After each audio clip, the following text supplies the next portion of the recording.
Fourth unit, profit prior to incorporation. Now we'll see the short problems.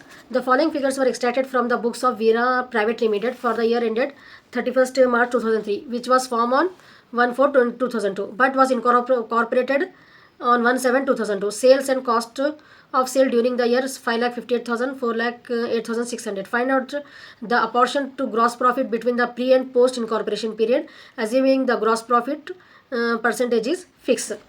So here gross profit sales minus cost of sale. So it is given clearly to us. Sales अपने को 5,58,600 दे दिया हुआ है and cost of sale जो है so 4,08,600. So gross profit का formula क्या है? Sales minus cost of sale. So gross profit we got 1,50,000. Now pre incorporation period क्या है यहाँ पर? 1 अप्रैल 2002.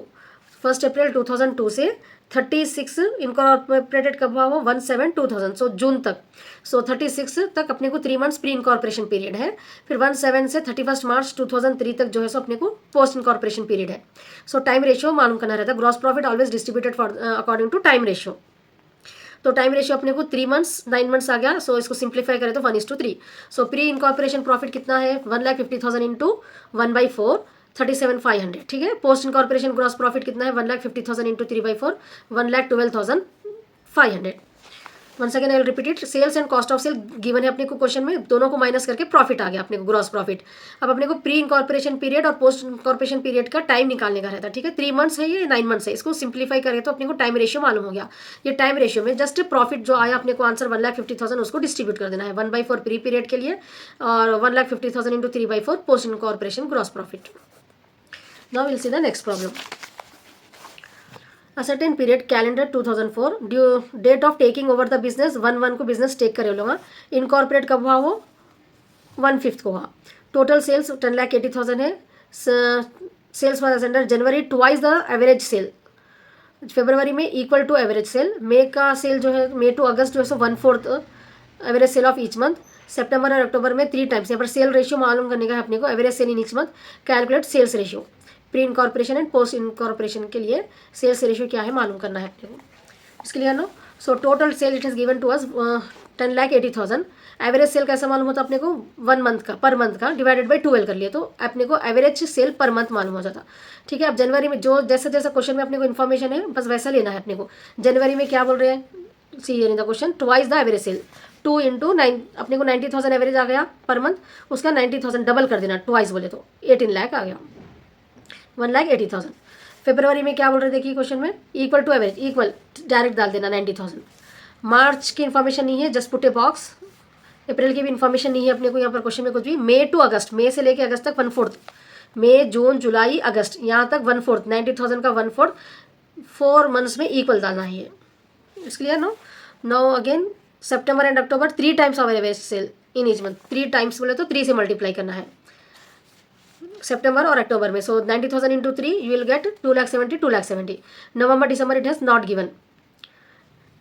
सो total sales and 8 month sales अपने को आ गया. 4 मिसिंग है अपने को. ये 4 बॉक्स मिसिंग है. ठीक है. ये मिसिंग है. ये 1 2 3 4. तो टोटल 8 मंथ्स का सेल आपको 90 लाख आ जाता. टोटल कर लो इसको. 90 लाख आता. उसके बाद टोटल सेल्स अपने को मालूम है 8 मंथ्स का माइनस कर दिया अपन तो 1,80,000. उसको 4 मंथ्स के इन्फॉर्मेशन नहीं है अपने पास. डिवाइडेड बाई 4 करें तो सेल्स फॉर मार्च अप्रैल नवंबर जो भी अपने को नहीं दिए. मार्च का अप्रैल का नहीं दिए, नवंबर का दिसंबर का नहीं दिए. सो मार्च अप्रैल नवंबर दिसंबर विल बी 45,000. ये फाइंड होने के बाद ये बॉक्स में लिखना है आपको. It's clear no. So pre incorporation sales कितना है? जनवरी फरवरी मार्च अप्रैल. क्योंकि अपने को यहाँ पर इन्फॉर्मेशन में क्या है? 1/1/2004 से 1/5 तो 4 मंथ्स जो है सो प्री पीरियड है. अप्रैल तक लेना 1 रहा तो कभी भी यहाँ पर. फिर मई से लेके अपने को पोस्ट है. तो यहाँ पर प्री का 4 मंथ्स का सेल ले लिया. जनवरी फरवरी मार्च अप्रैल का 3,60,000 आ गया. अब पोस्ट का अपने को पूरे मंथ्स कैलकुलेट करने के नहीं है. जब टोटल सेल अगर है तो अपन directly pre incorporation sale minus कर दिए तो अपने को पोस्ट आ जाता. ठीक है. 7,20,000. तो प्री रेशियो कैसा मालूम करना है? Pre incorporation sale is to post incorporation sale. 3,60,000 pre का आया अपने को. पोस्ट इनकॉर्पोरेशन का 7. सो 1:2. इसको कटिंग कर 0 0 कैंसिल. 36 1 36 2 सो सेल्स रेशियो मालूम करना था अपने को. 1:2 आ गया. Now will see the next question. From the following particulars calculate the weighted time ratio for pre and post. Weighted time ratio मालूम करना है pre and post period and divide the total wages accordingly. So date of incorporation 1 मई है and period of financial 1/4 to 31 मार्च. Wages, total payment of wages 1,20,000।